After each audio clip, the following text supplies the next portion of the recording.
Alhamdulillahi Rabbil Alameen.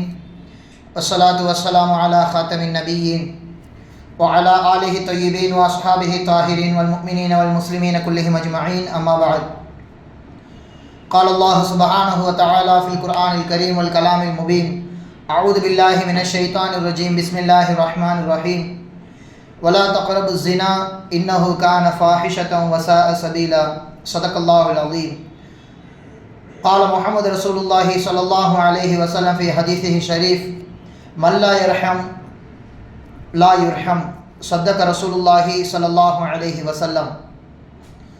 எல்லா புகழும் அளவற்ற அருளாளன் நிகரற்ற அன்புடையவனுமாகிய அல்லாஹ்வுக்கே உண்டாகட்டும்.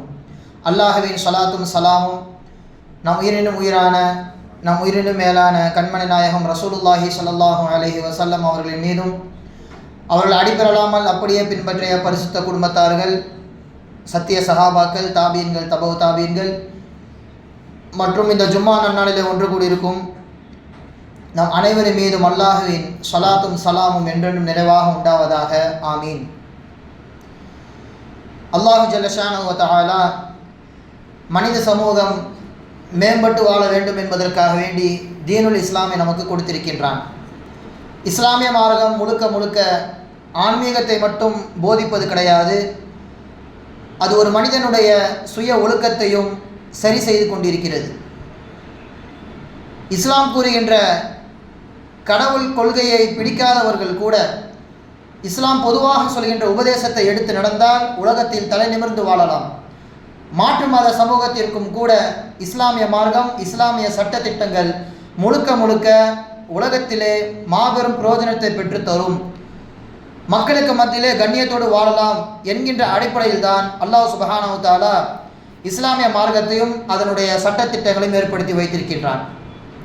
அல்லாஹ்வின் வார்த்தையில் சொல்வதானால் ஒமன் அஹ்ஸனு மினல்லாஹி ஹுக்மன், அல்லாஹ்வை விட அழகிய முறையில் சட்டத்தை சொல்பவர் யார் என்பதாக அல்லாஹ் சுப்ஹானஹு வ தஆலா கேள்வி எழுப்புகின்றான். எனவே இங்கே கூறப்படுகின்ற சட்டங்கள் எல்லா மக்களும் சுலபமான முறையிலே எடுத்து நடக்கக்கூடிய சட்டங்களாக தான் இருக்கின்றன. இதிலே கஷ்டம் என்பது எதுவும் கிடையாது. அதன் அடிப்படையிலே மார்க்கம் எப்படி முழுக்க முழுக்க மனிதன் ஒரு முஸ்லிம் மறுமை சார்ந்த வாழ்விற்காக வேண்டி இங்கு எப்படி தன்னை அமைத்துக் கொள்ள வேண்டும் என்று சொல்கின்றதோ, சமூகங்களுக்கு மத்தியிலே வாழும் பொழுது சுய ஒழுக்கத்தோடு வாழ வேண்டும், சுயமரியாதையோடு வாழ வேண்டும் என்றும் இஸ்லாமிய மார்க்கம் வலியுறுத்தி காண்பிக்கின்றது. அதிலே தற்காலத்திலே மிகவும் பல்கி பெருகி இருக்கின்ற விபச்சாரத்தை குறித்தும் இஸ்லாமிய மார்க்கம் பேசாமல் இருக்கவில்லை. விபச்சாரம் செய்பவர்கள் எப்படி ஆபத்தோ சுற்றி உள்ள நபர்களுக்கும் அது ஆபத்தை விளைவிக்கும்.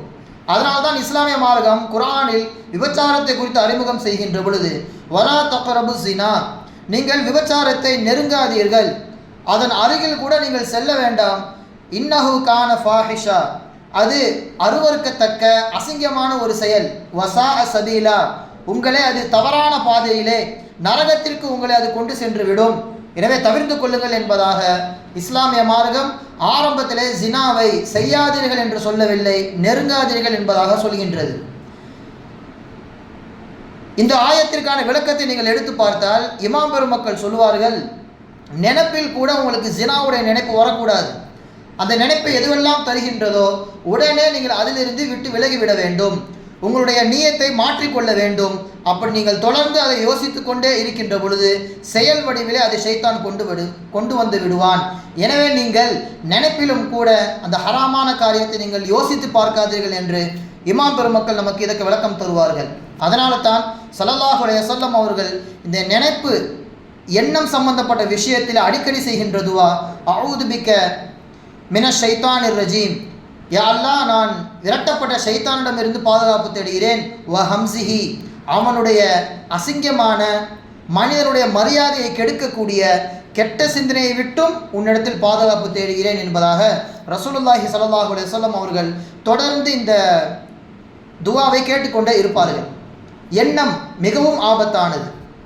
அல்லாஹ் சுப்ஹானஹு வ தஆலா அவனிடத்திலே துவா கேட்கும்படி அல்லாஹு தஆலா சில வசனங்களை ஆக்கி வைத்திருப்பான். சூரத்துல் ஃபலக்கை பாருங்கள். குல் அஊது பிரப்பில் ஃபலக் மின் ஷர்ரி மா ஹலக் வ மின் ஷர்ரி காஸிகின் இதா வகப் வ மின் ஷர்ரி நஃபாஸாத்தி ஃபில் உகத் வ மின் ஷர்ரி ஹாசிதின் இதா ஹஸத். அல்லாஹு தாலா இந்த வசனத்தை சொல்கின்ற பொழுது முதல் வசனமாக குல் அஊது பிரப்பில் ஃபலக், அல்லாஹு தாலாவிடம் பாதுகாப்பு தேடுகிறேன் என்று ஒரு பாதுகாப்பை சொல்லிவிட்டு அதற்கு பிறகு தொடர்ந்து 4 தீமைகளை அல்லாஹு தாலா சொல்லி காண்பிக்கின்றான். 4 தீங்கை விட்டும் அல்லாஹ்விடத்தில் பாதுகாப்பு தேடுகிறேன் என்று சொல்கின்ற அல்லாஹ் சுப்ஹானஹு தஆலா அந்த துஆவை நமக்கு கற்றுக் கொடுத்து விட்டு அதற்கு பிறகு வருகின்ற சூரத்து நாஸிலே நீங்கள் பாருங்கள், அல்லாஹு தஆலா சொல்கின்ற வார்த்தை பிரயோகம் குல் அஊது பிரப்பின் நாஸ், மக்களுடைய இறைவன் அல்லாஹ்விடத்திலே நான் பாதுகாப்பு தேடுகின்றேன். மலிக்கின் நாஸ், மக்களின் அரசனாகிய அல்லாஹ்விடத்தில் பாதுகாப்பு தேடுகின்றேன். இலாஹின் நாஸ், மக்களுடைய இரட்சகனாகிய அல்லாஹ்விடத்திலே நான் பாதுகாப்பு தேடுகின்றேன். இப்படி நிறைய பாதுகாப்பை தேடிவிட்டு சொல்லுகின்ற ஒரே ஒரு பாவம் என்ன? மின் ஷர்ரில் வஸ்வாசில் ஹன்னாஸ், ஊசலாட்டத்தை ஏற்படுத்தக்கூடிய ஷைத்தானை விட்டும், ஊசலாட்டத்தை ஏற்படுத்தக்கூடிய கெட்ட எண்ணத்தை விதைக்கக்கூடிய மனிதர்களை விட்டும் அல்லாஹ்விடத்தில் பாதுகாப்பு தேடுகிறேன் என்று 3 முறை அல்லாஹு தாலாவிடம் பாதுகாப்பு தேடுவதை முதலில் அல்லாஹு தாலா சொல்லிவிட்டு ஒரே ஒரு பெரும் விஷயமான ஊசலாட்டத்தை அல்லாஹு தாலா சொல்லி காண்பிக்கின்றான்.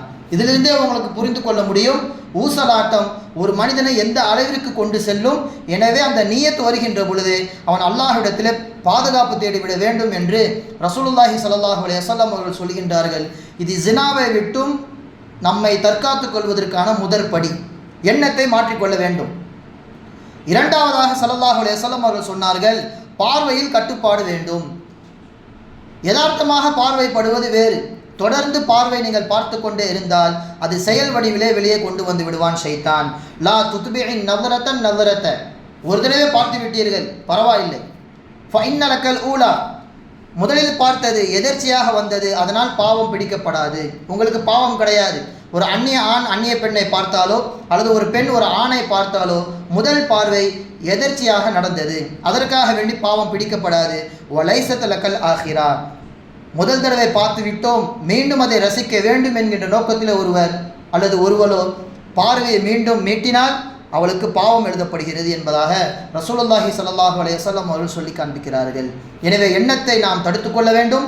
பார்வையை திரும்பி திரும்பி ஹராமாக்கப்பட்ட இடத்திலே நம் பார்வையை மீட்டக்கூடாது. எல்லா மனிதனுக்கும் அல்லாஹு தஆலா ஜினாவை எழுதிவிட்டான் என்பதாக ஒரு ஹதீஸில் வருகிறது. எல்லா மனிதருக்கும் ஜினாவுடைய ஒரு பங்கு அவருடைய லவுல் மஹ்ஃபூலில் எழுதப்படும்.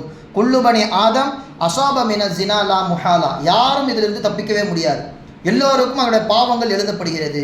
ஃபல் ஐனு ஜினாஹா அன் நவ்ரு, கண்ணிற்கான ஒரு ஜினா இருக்கிறது, கண்ணும் விபச்சாரம் செய்யும்.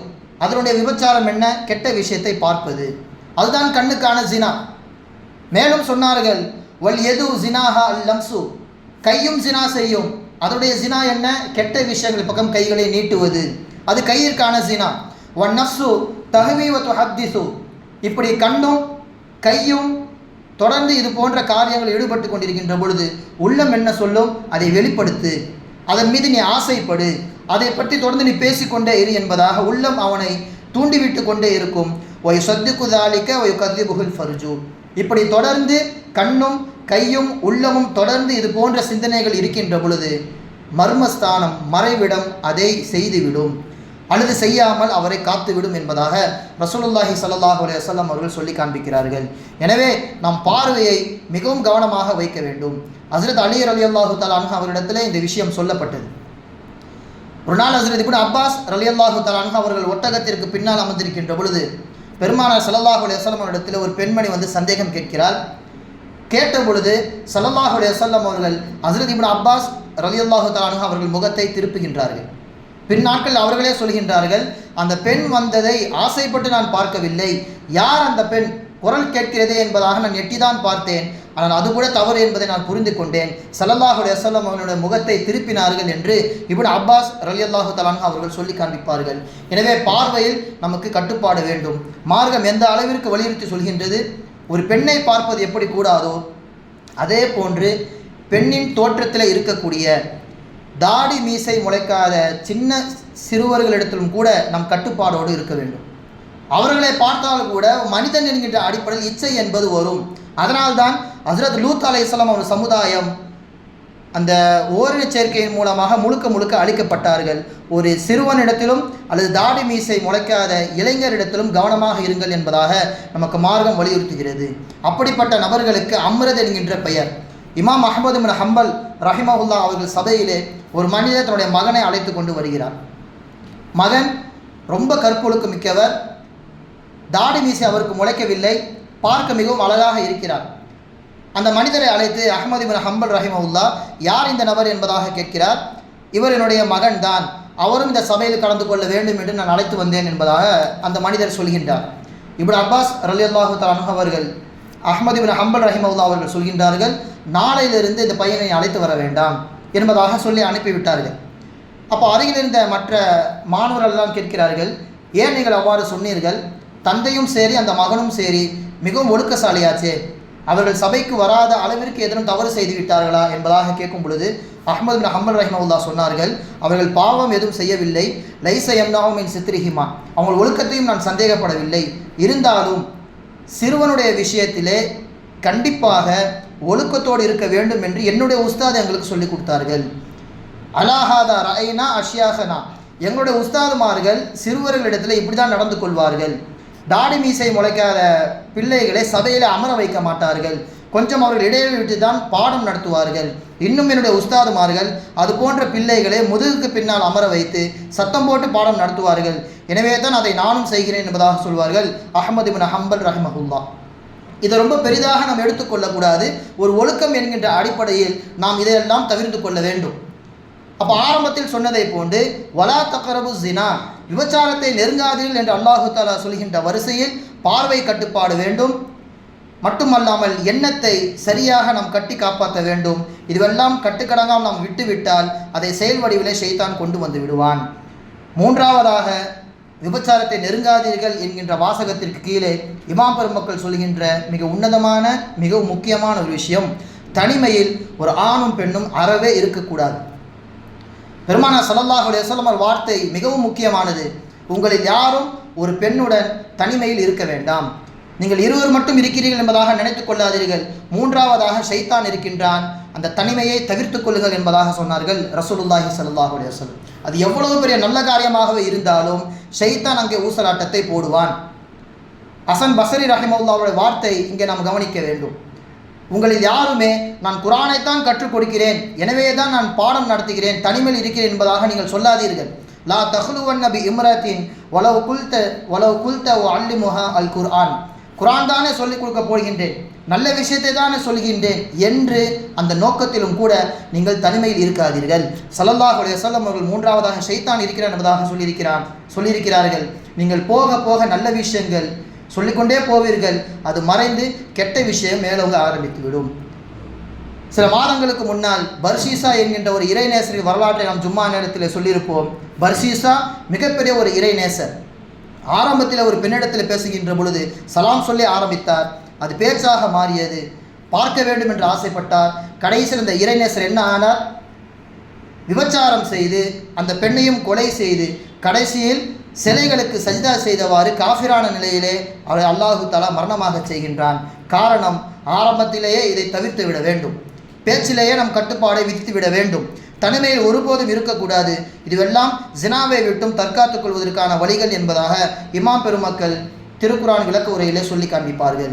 எனவே கண்ணியத்திற்குரியவர்களே, சமுதாயத்திலே எப்போது இந்த விபச்சாரம் பெருகி விடுகின்றதோ சமுதாய மக்கள் பாதிக்கப்படுவார்கள். அது அவர்களுக்கு மட்டும் பாதிப்பு கிடையாது, சுற்றி உள்ளவர்கள் நல்லவர்களாக இருந்தாலும் அவர்களுக்கும் அந்த பாதிப்பு என்பது ஏற்படும் என்பது ரசூலுல்லாஹி ஸல்லல்லாஹு அலைஹி வஸல்லம் அவர்கள் வார்த்தையின் மூலம் நான் தெரிந்து கொள்ள வேண்டிய முக்கியமான செய்தி. இதா லஹர ஸினா வ ரிபா ஃபீ கரியத்தி, ஏதேனும் ஒரு பகுதியிலோ ஒரு கிராமத்திலோ வட்டியோ அல்லது விபச்சாரமோ வெளியே வந்துவிட்டால் ஃபகத் அஹல்லு பி அன்ஃபுஸிஹிம் கிதாப் அல்லாஹ், அல்லாஹுடைய தண்டனையை அவர்களே கேட்டு வாங்குகிறார்கள் என்பதாக பொருள். அல்லாஹு தஆலா உடனே இறக்கி விடுவான், காலதாமதமாக்க மாட்டான் என்று ரசூலுல்லாஹி ஸல்லல்லாஹு அலைஹி வஸல்லம் அவர்கள் சொல்லி காண்பிக்கிறார்கள். நமக்கான பாவத்தை பொறுத்த வரைக்கும் அல்லாஹு தஆலா கியாமத் நாள் வரைக்கும் அல்லாஹு தஆலா தள்ளி போடுவான். மன்னிப்பு இருக்கிறது. உலகத்திலே அல்லாஹு தஆலா ஒரு தண்டனையை விரைவுபடுத்துகின்றான் என்றால், முதலாவது தாய் தந்தையை யார் நோவினைப்படுத்துகின்றானோ அவன் உலகத்திலே அதற்கான பிரதிபலனை அனுபவிப்பான் என்பது ஸல்லல்லாஹு அலைஹி வஸல்லம் அவர்கள் வார்த்தை. அதற்கு பிறகு உலகத்திலே கிடைக்கக்கூடிய தண்டனை எது என்று நீங்கள் கேட்டால் இந்த ஜினாவையும் ரிபா என்று சொல்லப்படுகின்ற வட்டியையும் சொல்லலாம். செய்கின்ற பொழுது சுற்றி உள்ள மக்களும் இதன் மூலமாக பாதிக்கப்படுவார்கள். இது முதலாவது ஹதீஸ். இரண்டாவதாக சொன்னார்கள், லம் தல்ஹரில் ஃபாஹிஷத்து ஃபீ கௌமின் ஹத்தா யுக்லினு பிஹா. எந்த ஒரு சமுதாயம் வெளிப்படையாகவே எந்த தங்கு தடையும் இன்றி வெளிப்படையாகவே ஜினாவை ஆதரிக்கின்றார்களோ அந்த சமுதாயத்திற்கு ஃபஷாஃபிஹிமு தாஊன் வல் அவுஜா அல்லதி லம் தகுன் மலத் ஃபி அஸ்லாஃபிஹிம்.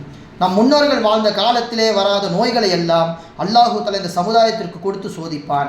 அவர்களுக்கு கடுமையான பஞ்சம் ஏற்படும், அவர்களுக்கு அல்லாஹு தஆலா கடுமையான கொள்ளை நோயை கொடுப்பான் என்பதாக ரசூலுல்லாஹி ஸல்லல்லாஹு அலைஹி வஸல்லம் அவர்கள் சொல்லி காண்பிக்கிறார்கள். எனவே மாபெரும் ஒரு நோயை ஏற்படுத்துவதற்கும் பஞ்சம் நிலவுவதற்கும் முக்கிய காரணமாக இருப்பவர்கள் இந்த விபச்சாரர்கள் தான். விபச்சாரத்தின் மூலமாக அந்த சமூகத்தில் உள்ள அனைவரும் பாதிக்கப்படுவார்கள் என்பது இந்த இரண்டு ஹதீஸின் மூலமாக நமக்கு தெரிய வருகின்ற செய்தி.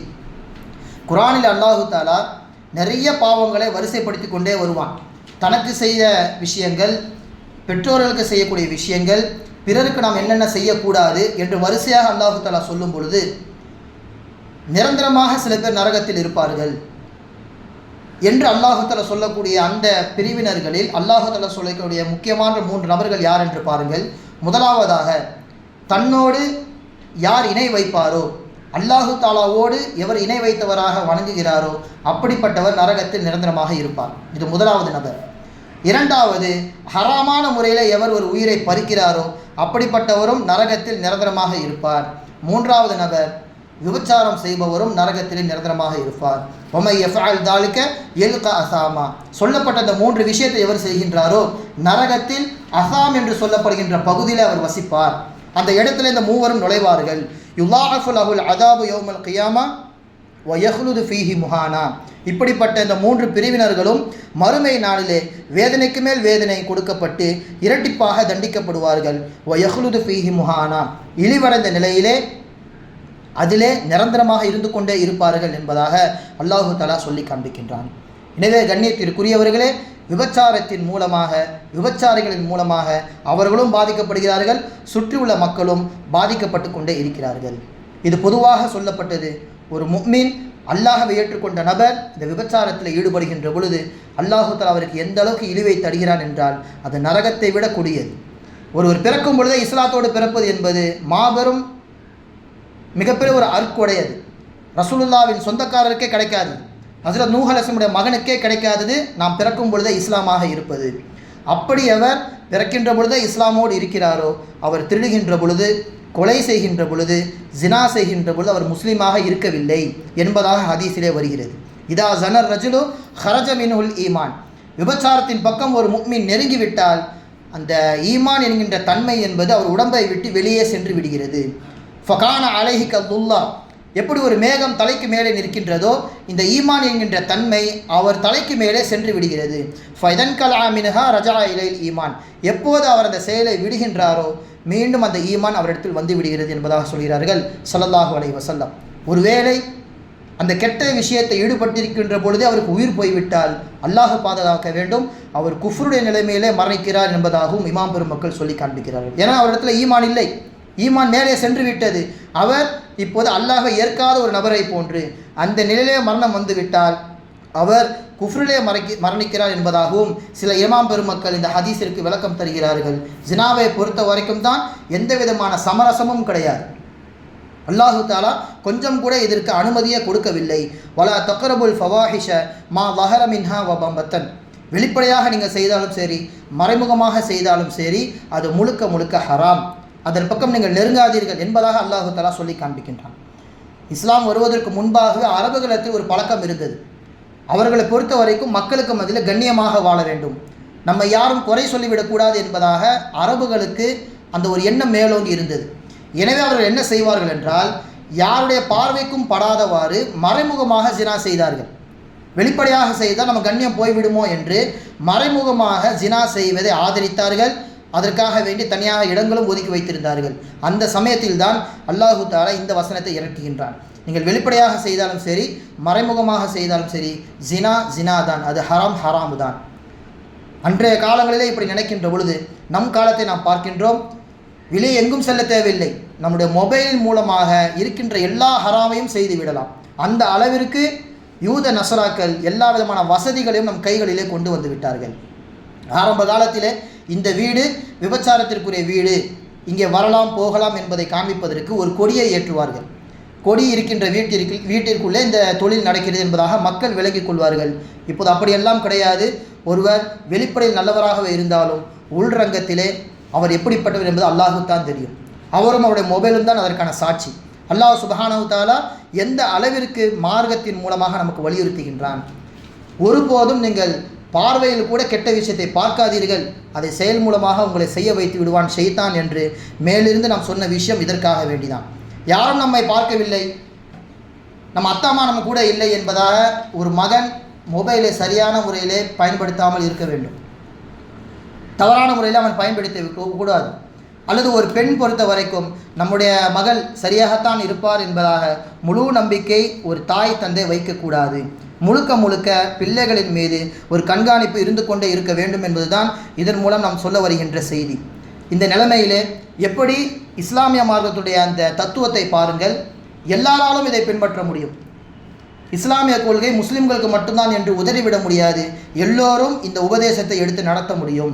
பார்வையை கெட்டதின் பக்கம் செலுத்தக்கூடாது, எண்ணத்தை கெட்ட எண்ணமாக வைக்கக்கூடாது என்று தொடர்ந்து இஸ்லாம் எவ்வளவு விஷயங்கள் சொல்லி கொண்டு வருகிறது. இந்த நிலையிலே உச்சநீதிமன்றம் சொல்கின்ற ஒரு விஷயம் நமக்கு மிகப்பெரிய ஆச்சரியத்தையும் அதிர்ச்சியையும் தருகின்றது. சமீபத்தில் அவர்கள் சொன்ன செய்தி என்ன? அவர்கள் கொடுக்கின்ற சலுகையை பாருங்கள். பாலியல் தொழிலில் ஈடுபடுகிறவர்கள் குற்றவாளிகளாக ஆக மாட்டார்கள்.